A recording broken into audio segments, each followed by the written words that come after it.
गणेशाय नमः। ओम श्री पुराण पुरुषोत्तमाय नमः।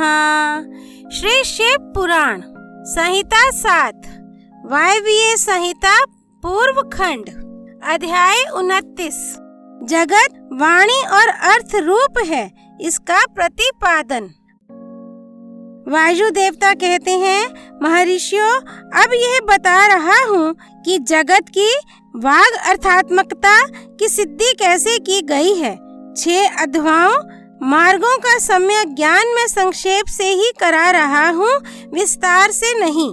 कोई भी ऐसा अर्थ नहीं है जो बिना शब्द का हो, और कोई भी ऐसा शब्द नहीं है जो बिना अर्थ का हो। अतः समयानुसार सभी शब्द संपूर्ण अर्थों के बोधक होते हैं।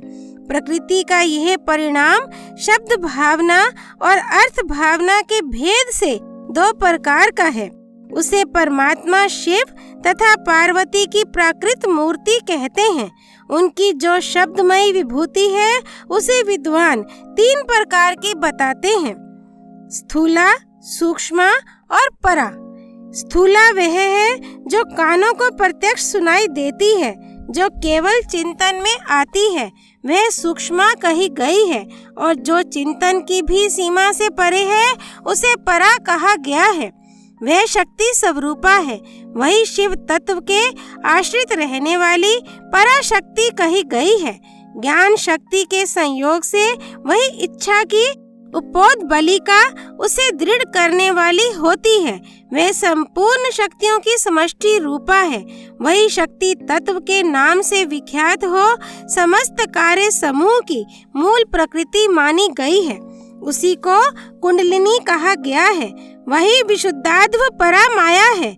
वह स्वरूपता विभाग रहित होती हुई भी 6 अध्यायों के रूप में विस्तार को प्राप्त होती है। उन 6 अध्यायों में से 3 जो शब्द रूप हैं और 3 अर्थ रूप बताए गए हैं। सभी पुरुषों को आत्म शुद्धि के अनुरूप संपूर्ण तत्वों के विभाग से लय और भोग के अधिकार प्राप्त होते हैं। वे संपूर्ण तत्व कलाओं द्वारा यथा योग्य प्राप्त हैं। परा प्रकृति के जो आदि में 5 प्रकार के परिणाम होते हैं, वे ही निवृत्ति आदि कलाएं हैं। मंत्राध्वा, पदाध्वा और वर्णाध्वा ये 3 अध्वा शब्द से संबंध रखते हैं, तथा भुवनाध्वा, तत्वाध्वा और कलाध्वा ये 3 अर्थ से संबंध रखने वाले हैं। इन सब में भी परस्पर व्याप्य व्यापक भाव बताया जाता है। संपूर्ण मंत्र पदों से व्याप्त हैं, क्योंकि वे वाक्य रूप हैं। संपूर्ण पद भी वर्णों से व्याप्त हैं, क्योंकि विद्वान पुरुष वर्णों के समूह को ही पद कहते हैं। वे वर्ण भी भुवनों से व्याप्त हैं, क्योंकि उन्हीं में उनकी उपलब्धि होती है। भुवन भी तत्वों के समूह द्वारा बाहर भीतर से व्याप्त हैं, क्योंकि उनकी उत्पत्ति ही तत्वों से हुई है। उन कारणभूत तत्वों से ही उनका आरंभ हुआ है। अनेक भुवन उनके अंदर से ही प्रकट हुए हैं। उनमें से कुछ तो पुराणों में प्रसिद्ध हैं। अन्य भुवनों का ज्ञान शिव संबंधी आगम से प्राप्त करना चाहिए। कुछ तत्व सांख्य और योग शास्त्रों में भी प्रसिद्ध हैं। शिव शास्त्रों में प्रसिद्ध तथा दूसरे भी जो तत्व हैं, वे सब के सब कलाओं द्वारा यथा योग्य व्याप्त हैं। परा प्रकृति के जो आदि काल में 5 परिणाम हुए, वे ही निवृत्ति आदि कलाएं हैं। वे 5 कलाएं उत्तरोत्तर तत्वों से व्याप्त हैं। अतः पराशक्ति सर्वत्र व्यापक है।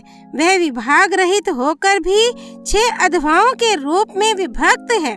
शक्ति से लेकर पृथ्वी तत्व पर्यंत संपूर्ण तत्वों का प्रादुर्भाव शिव तत्व से हुआ है। अतः जैसे घड़े आदि मिट्टी से व्याप्त हैं, उसी प्रकार वे सारे तत्व एकमात्र शिव से ही व्याप्त हैं। जो 6 अध्यायों से प्राप्त होने वाला है, वही शिव का परम धाम है। 5 तत्वों के शोधन से व्यापिका और अव्यापिका शक्ति जानी जाती है।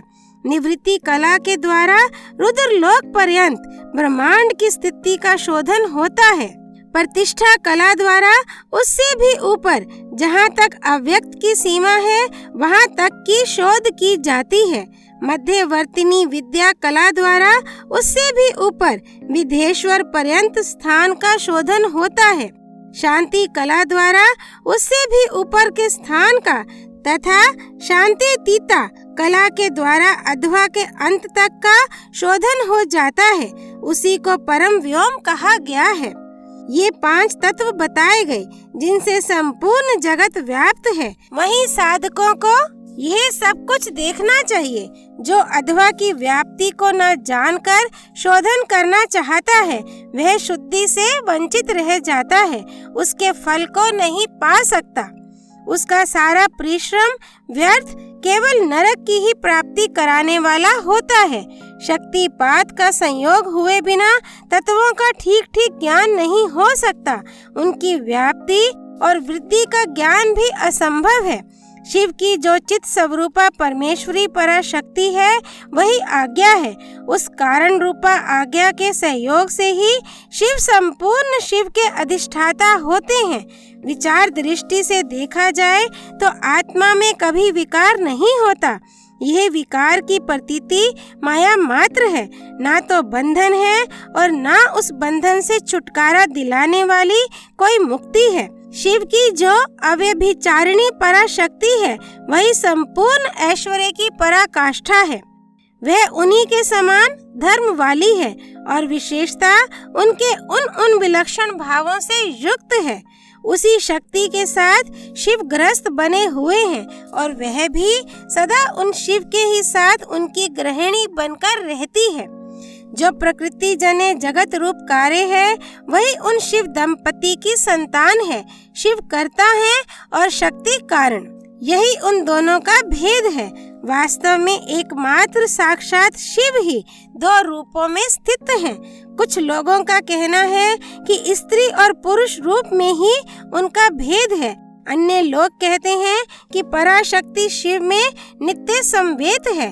जैसे प्रभा सूर्य से भिन्न नहीं है उसी प्रकार चित्त स्वरूपिणी पराशक्ति शिव से अभिन्न ही है। यही सिद्धांत है। अतः शिव परम कारण है, उनकी आज्ञा ही परमेश्वरी है।